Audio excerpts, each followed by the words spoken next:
babayaran ko, baka matangay yung kontador. Kung mo pambayad ng kuryente, wala. Hanggang pinabarangay ako, nagmamatigasan ako isang araw.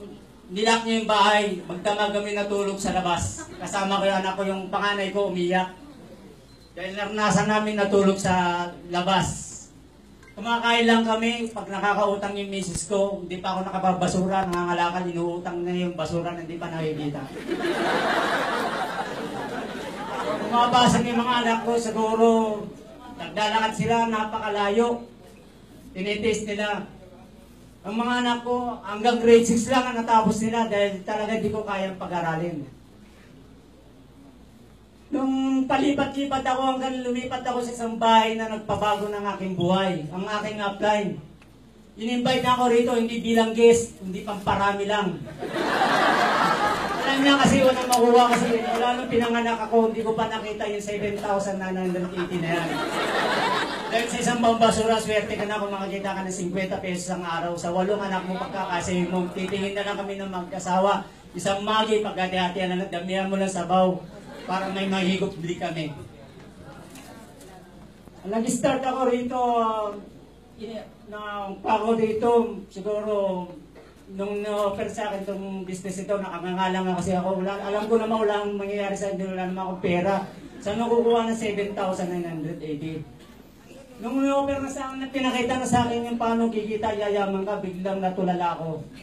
Pwede pala dito sa Global, pwede pala mabago buhay mo kahit sino ka. Grade 6 lang ako.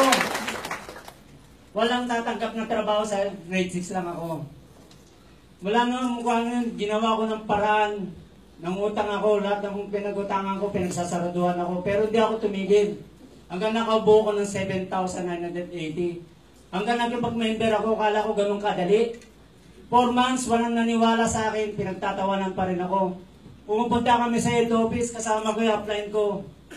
Dala ko lang tubig sa pamasahe. Pag nahiya na yung upline ko nang kakain tayo, kahit gutom ako, sabi ko busog ako. Paano wala akong pera? Hanggang isang halos himatayin ako dito sa area na to. Kasama ko yung upline ko, yan si upline Erwin. Namumutla na ako sa gutom. Binigyan niya ako ng tubig. Tubig pa rin ang laman ng tiyan ko. Kala ko pakakainin ako. Pero okay pa rin. Salamat upline sa tubig.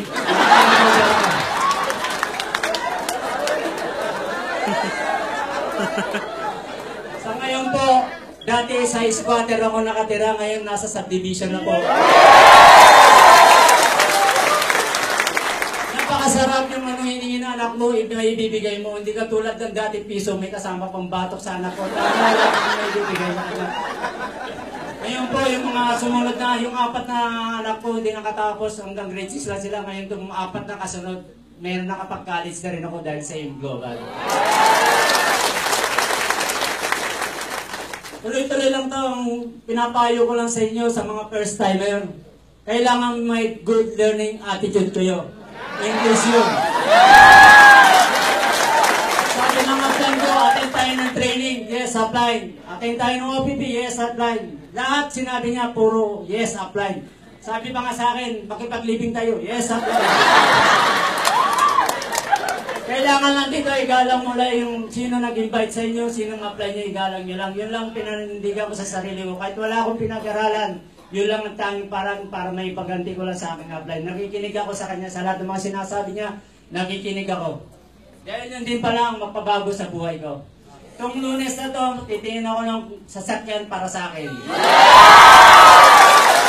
Sabi ko sa iyong global, walang imposible. Basta ginawa mo ng tamang paraan, yayaman at yayaman ka.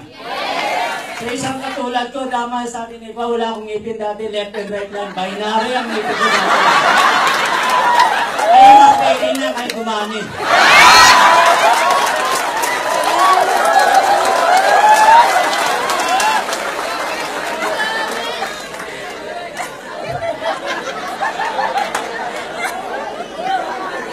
Nakaharap ka ako ng 2 tao para akong natutulong. Ngayon daming tao na iba pala yung kumikita, kumakapal ang mukha. Dati pag nagsasalita ko, laging nakatakip ang bibig ko. Ngayon todong ngiti na. Sino bang ikaw in-invite ko, dalawang ngipin mag-i-invite sa'yo, sabihin mo, manyakis pa.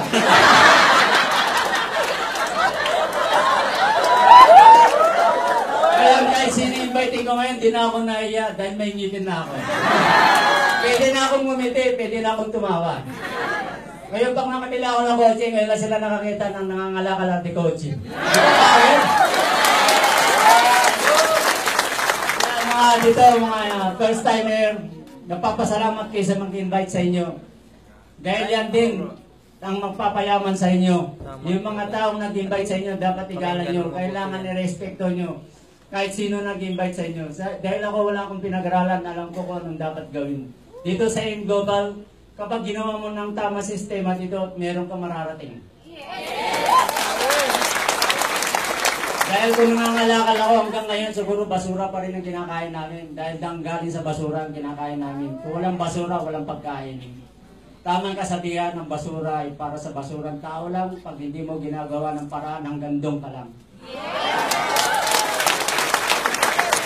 Kasi apply mo, napapasalamat ako dito. Pumunta kami sa Tugigaraw. 7 bundok, inakyat namin.